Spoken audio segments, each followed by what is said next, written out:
Architects News Update.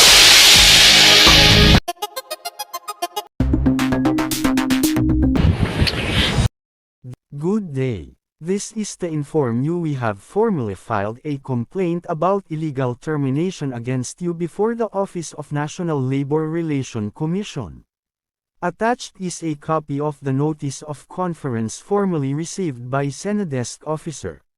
List of claims. Una, separation pay katumbas 25,000. Pangalawa, claim of last salary katumbas 19,700. Pangatlo, illegal deductions, salary from OGDEC katumbas 50,000. Pang-apat, illegal dismissal katumbas 50,000. Pang-lima, constructive dismissal katumbas 50,000. Pang-anim, maltreatment katumbas 50,000. O ang pito, delayed in payment, subcon, katumbas 2,434,019.00. Pang-walo, personal actions, defamation, katumbas 50,000. Pang-siyam, 13th month pay katumbas 6,249. Pang-sampu, accommodation katumbas 20,000. Pang-11, back wages, Jan-March, katumbas 75,000. Pang-12, attorney fees katumbas 35,000. Total claims 2,864,968. Non-compliance. 1. Code of Conduct. 2. Incident Report. 3. Initial Investigation Hearing. 4.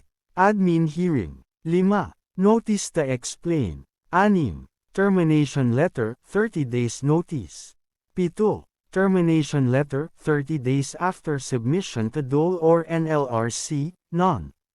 Others. Courts can impose penalties violations for employers who violate due process in termination proceedings.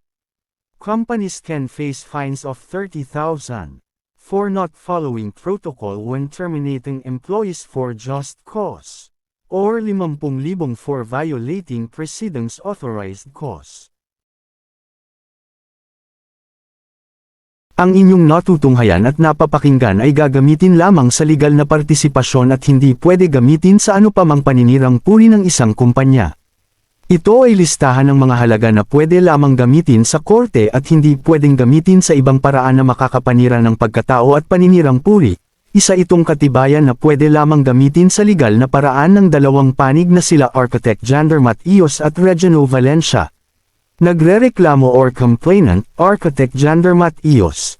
Nirereklamo or respondent, Regino Valencia. Halaga ng pinagtrabahuan ng mga tao as per sa record.